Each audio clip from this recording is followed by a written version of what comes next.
Update पुण्यामधनं येते ती म्हणजे मुसळधार पावसामुळे होर्डिंग कोसळलेलं आहे आणि पुण्यात अहिल्यानगर रस्त्यावरची सणसवाडी मधली ही घटना आपण पाहतोय। मुसळधार पाऊस आणि वादळी वारा इथे झालेला आहे आणि त्यामुळे होर्डिंग कोसळल्याची घटना घडलेली आहे आणि 7 ते 8 दुचाकींचं नुकसान आपल्याला पाहायला मिळतं। आपण पाहतोय पुण्यातनं थेट दृश्य सणसवाडी इथं होर्डिंग कोसळलेलं आहे। भलं मोठं होर्डिंग कोसळलं आणि त्याच्यामुळे या होर्डिंगच्या खाली लावण्यात आलेल्या पार्क करण्यात आलेल्या दुचाकींचं नुकसान झालेलं आहे। या होर्डिंगच्या खाली दुचाकी दबल्या गेल्या आहेत।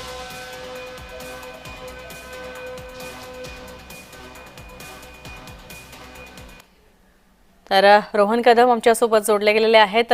रोहन, दोन घटना घडलेल्या आहेत पुण्यात, तेही मुसळधार पावसामुळे। एकीकडे विमानतळाची सुद्धा ड्रेनेज लाईन पूर्णपणे वाहते आणि दुसरीकडे हे होर्डिंग कोसळलेलं आहे। काय माहिती आहे या सगळ्या संदर्भात?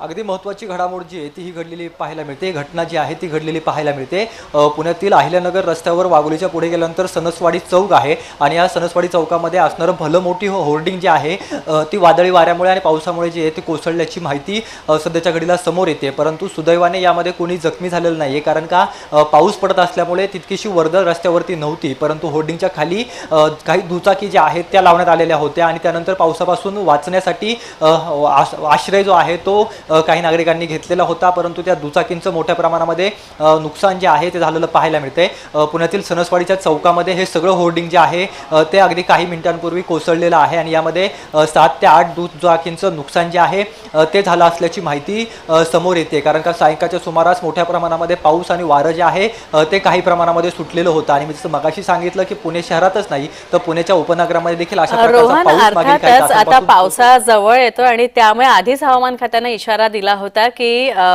वादळी वाऱ्यासह पाऊस बरसतोय आणि आता तर मॉन्सून सुद्धा लवकर येणार आहे, राज्यात दाखल होणार आहे असं सुद्धा हवामान खात्याने सांगितलेलं आहे। मात्र या होर्डिंगच्या घटनेमुळे पुन्हा एकदा होर्डिंग्सचा प्रश्न ऐरणीवर आलेला आहे, कारण हे होर्डिंग सुद्धा अशा भागात आहे की जिथे नेहमी मोठ्या प्रमाणावर माणसांची वर्दळ जी आहे ती दिसून येते।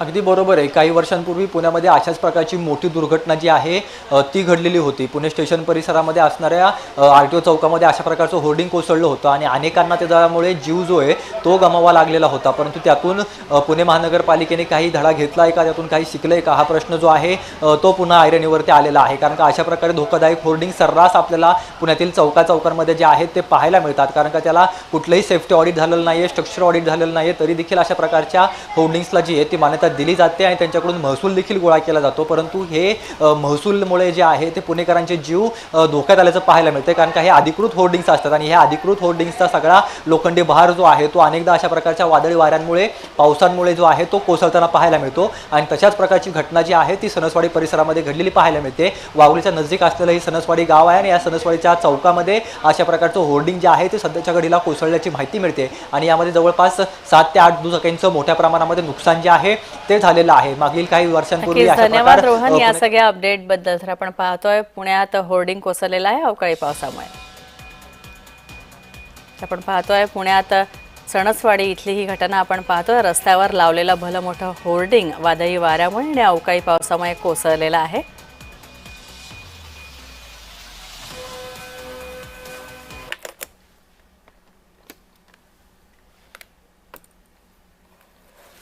तर यानंतर